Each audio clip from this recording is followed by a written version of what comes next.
નડિયાદ શહેરમાં આવેલા પ્રસિદ્ધ મોટા કુંભનાથ મહાદેવ મંદિરમાં થયેલી ચોરીનો ભેદ પોલીસે માત્ર 24 કલાકમાં જ ઉકેલી લીધો.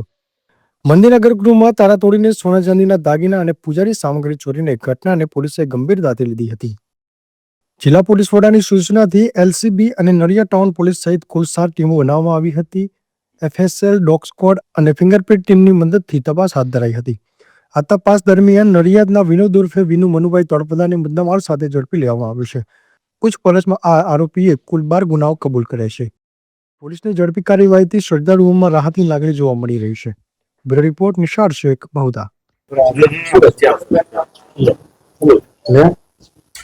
તારીખ 14/1/2026 ના રાત્રિના અંધારાનો લાભ લઈ અને નડિયાદ ટાઉન ખાતે આવેલા સુપ્રસિદ્ધ મંદિર મોટા કુંભનાથ મહાદેવમાં કોઈ ઈસમ રાત્રે ચાંદીનો જે નાગ અને અન્ય છત્ર સહિતના 4.5 લાખ રૂપિયા ઉપરનો મુદ્દામાલની ચોરી કરેલી. સાથે સાથે એ જ રાત્રિ દરમિયાન નડિયાદ રૂરલ પોલીસ સ્ટેશનમાં સલૂણ ગામમાંથી પણ મંદિર ચોરી થયેલી. આ મંદિર ચોરી થયા બાદ જ્યારે સવારે ખબર પડી ત્યારે ઘટના સ્થળ ઉપર જઈ અને ચાન્સ પ્રિન્ટ લેવામાં આવી, સીસીટીવી કેમેરા તપાસવામાં આવ્યા.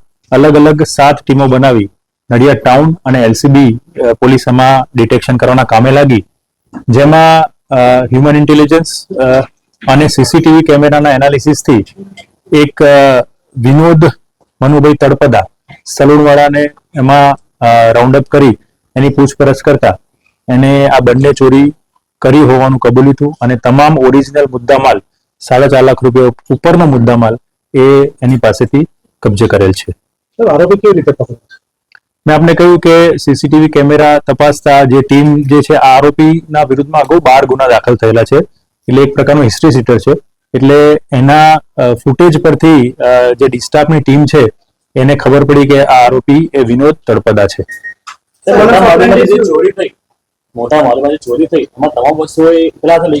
હા, તમામ વસ્તુઓ એને એકલા હાથે લીધેલી છે.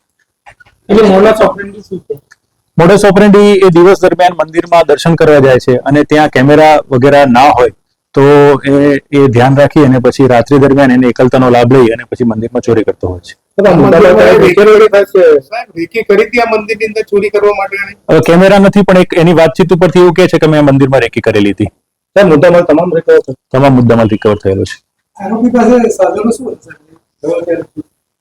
આરોપી પાસે જે ટોમી હોય છે એ જેનાથી લોક તોડ નાખતા હોય છે એ અને કટર, આ 2 વસ્તુ એની પાસેથી મળેલી છે.